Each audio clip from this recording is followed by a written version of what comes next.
Assalamualaikum warahmatullahi wabarakatuh. Salam sejahtera buat anak ibu semua. Ibu berharap kita semua dalam lindungan Allah Subhanahu wa taala, Tuhan yang Maha Esa. Untuk memulai pembelajaran ini, ada baiknya kita terlebih dahulu berdoa memohon kepada Allah Subhanahu wa taala agar segala yang kita lakukan dapat berjalan sesuai dengan rencana. Berdoa dimulai.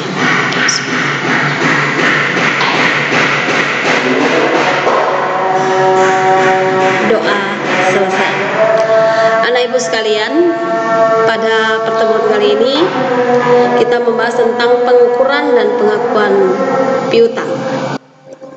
Diharapkan setelah mempelajari materi ini, kamu mampu mencatat transaksi penjualan jasa barang dagang secara kredit atau yang pembayarannya ditangguhkan ke dalam jurnal umum, jurnal khusus, dan membuat rekapitulasi piutang dalam buku besar pembantu, kemudian memindahkannya ke dalam buku besar, dan akhirnya kamu bisa menyusun laporan keuangan dengan menyajikan jumlah piutang pada setiap periodenya. Yang pertama kita bahas adalah mengenai piutang, pengertian piutang. Piutang merupakan hak atau klaim yang dimiliki oleh perusahaan. Yang dimaksud dengan merupakan hak atau klaim itu adalah kita, pihak yang memberikan penangguhan atas penjualan atau penjualan jasa dan barang kepada customer yang telah membuat kesepakatan berapa lama, kapan jumlah itu dibayarkan, atau kapan pelunasan piutang yang kita berikan. Piutang itu bisa saja terjadi kepada customer yang sifatnya itu perusahaan, organisasi, instansi perusahaan, baik swasta maupun negeri, bahkan individu sekalipun. Jenis-jenis piutang. Piutang itu bisa dikelompokkan menjadi 3. Yang pertama, piutang usaha atau accounts receivable. Piutang usaha ini adalah piutang yang timbul sebagai akibat dari penjualan atau barang dan jasa ya yang diberikan secara kredit. Ibu ulangi, piutang usaha adalah suatu jumlah pembelian kredit dari pelanggan. Piutang timbul sebagai akibat dari penjualan barang atau jasa. Artinya begini, pembeli sebagai customer pada saat menerima barang atau jasa dari perusahaan, pihak penjual atau pemberi jasa tidak memiliki kemampuan untuk membayar secara utuh atau keseluruhan, sehingga pembayarannya ditangguhkan.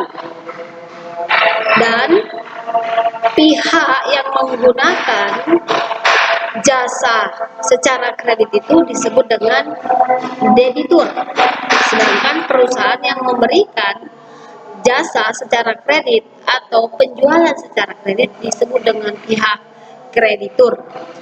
Nah, mereka membuat kesepakatan kapan jumlah yang terjadi pada saat transaksi akan dilunaskan.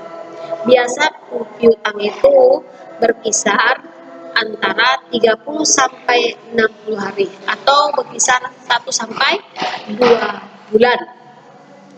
Yang kedua itu wesel tagih atau notes receivable. Nah, wesel tagih ini dia berupa wesel yang di situ tertera dengan jelas. Itu sudah kita bahas pada pertemuan sebelumnya. Nah, surat itu formal yang diterbitkan sebagai bentuk pengukuran utang. Nah, biasanya dalam wesel tagih ini ya dicantumkan bunga wesel. Dan piutang wesel tagih ini biasanya berkisar antara 2 sampai 3 bulan atau 60 sampai 30 hari. Biasanya juga bisa jadi lebih lama sesuai dengan kesepakatan yang mereka buat antara pembeli atau customer dengan pihak penjual. Yang ketiga, piutang lain-lain. Piutang lain-lain itu disebut juga dengan over receivable. Nah, ini biasanya piutang dengan pihak intern. Ini seperti piutang gaji, ya. Kalau piutang bunga dengan ekstern, akan tetapi kita yang menerimanya, ya. Kemudian uang muka karyawan dan restitusi pajak. Adapun ciri-ciri piutang. Ciri-ciri piutang itu adanya nilai jatuh tempo, terdapat tanggal jatuh tempo, ada bunga yang berlaku apabila dikenakan bunga, biasanya pada wesel. Yang berikutnya, ini Ibu berikan contoh bukti transaksi, ya.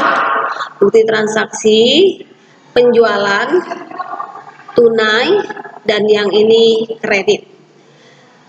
Apa perbedaan antara penjualan tunai dengan penjualan kredit?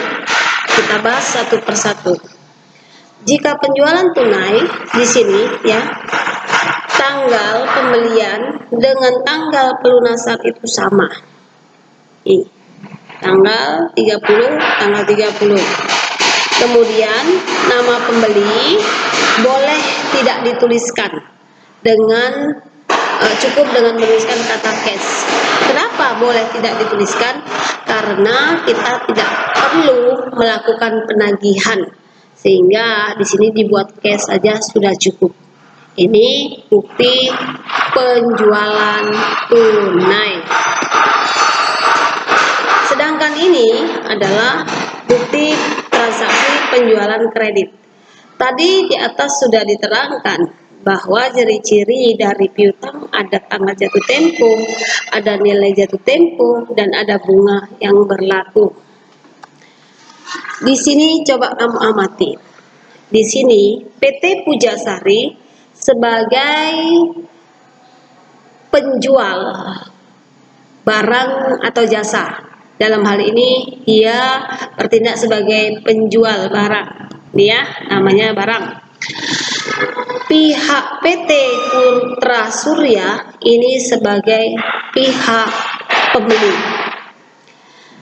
PT Pujasari disebut dengan kreditur. PT Putra Surya disebut dengan debitur. Pihak yang memberikan jasa kredit, pihak yang menerima jasa kredit. Yang berkewajiban membayar adalah PT Putra Surya, yang berhak menerima PT Pujasari. Di sini PT Putra Surya pada tanggal 10 Juni memesan atas nama barang, ini ya, ini ada 3 jenis, ya, ada 3 jenis. Kemudian ini jumlah satuannya, harga satunya, dan seterusnya. Ini tanggal pemesanan. Tanggal 15 Juni PT Pujasari mengirim barang tersebut. Dan di tanggal 16 Juni diperkirakan telah sampai. Nah, kemudian tanggal jatuh temponya tertera di sini. Tanggal nih. Ini adalah syarat pembayaran. Apabila PT Putra Surya membayar jumlah yang 19.020.000 ini dalam jangka waktu kurang dari atau sama dengan 10 hari, maka dia akan mendapatkan diskon sebesar 2%. Jadi kalau di sini tanggal 16, dia kalau membayarnya itu di bawah tanggal 26 atau tanggal 26 Juni, dia akan mendapatkan diskon sebesar 2%. Namun apabila di atas 10 hari, maka dia akan membayar jumlah yang ini. Dan jangka waktu terakhir pembayaran atau limit pembayaran adalah 30 hari setelah pembelian. Tanggal 16 Juni. Berarti jumlah yang ini harus dilunaskan paling lama tanggal 16 Juli 2007. Paham ya?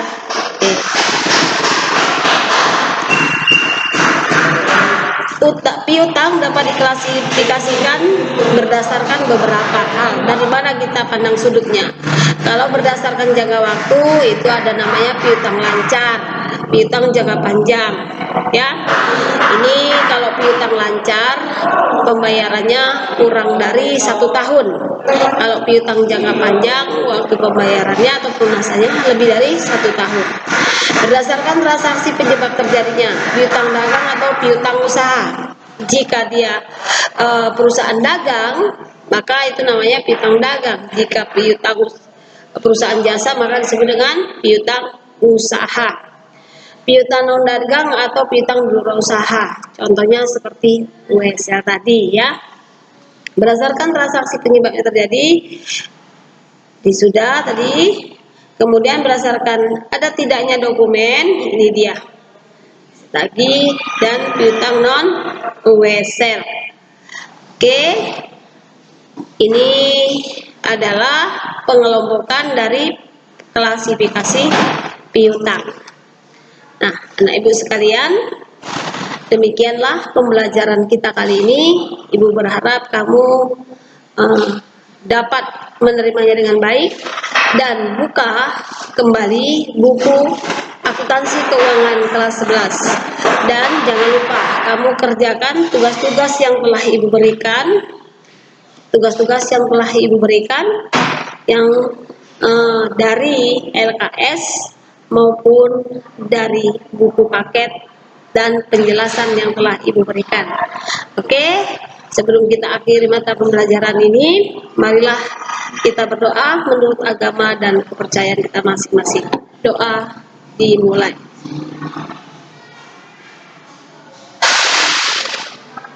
Doa selesai. Oke, sampai ketemu pada pertemuan berikutnya. Bye.